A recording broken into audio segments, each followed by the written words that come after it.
what's needed for it, what's expected by other people of it, what we have to do to achieve it. And that's what I hope we can explore today. And hopefully, actually, that the four of you, in exchanging ideas, will actually maybe open up the discussion, which now we find, that I find, is very much compartmentalized among different groups.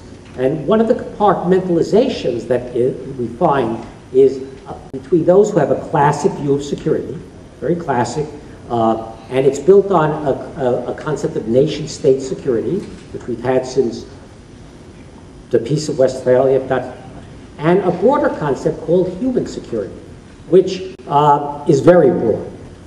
And what I thought is, just to get a sense of that, I would like to begin with Dr. Newman. Constance Newman you've had an enormous range of experiences. And you've been everywhere from the inner circle to the people on the ground.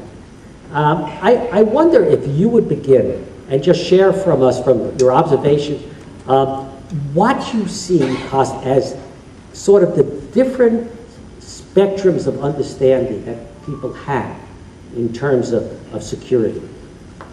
What I want to do is take it from the point of view of nations. And my answer, first of all, it depends. It depends on the extent to which there is security and stability in the nation, the extent to which they understand it. It depends on the extent to which the people are involved in the governance. I'm not saying democracy, just the extent to which they're involved. And it depends on the leadership and how ethical the leadership is.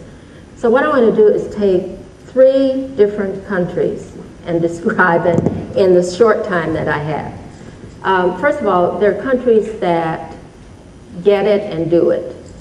There are countries that get it but don't do it. And there are countries that don't have a clue. Okay. The first group, I put Botswana. Botswana has security, it has democracy, it has the highest growth rate of African countries, and it has the second highest HIV/AIDS rate. The leadership there has decided to allocate resources and to talk about it and to bring about change. And they've integrated the human security into their whole security of the nation. Ethiopia, on the other hand, gets it but doesn't do it.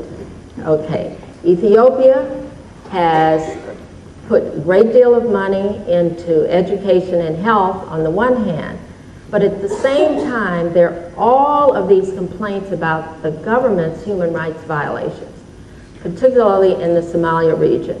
So it gets it, but it doesn't do it when it's not in the government's best interest. The third that doesn't have a clue, and that's the Democratic Republic of the Congo. And it doesn't have a clue in part because it's still very much coming out of conflict. It really isn't out of conflict. It's still in conflict in the East. And the leadership there has not had the time, the interest, or the resources to deal with human security and doesn't even try to talk about it.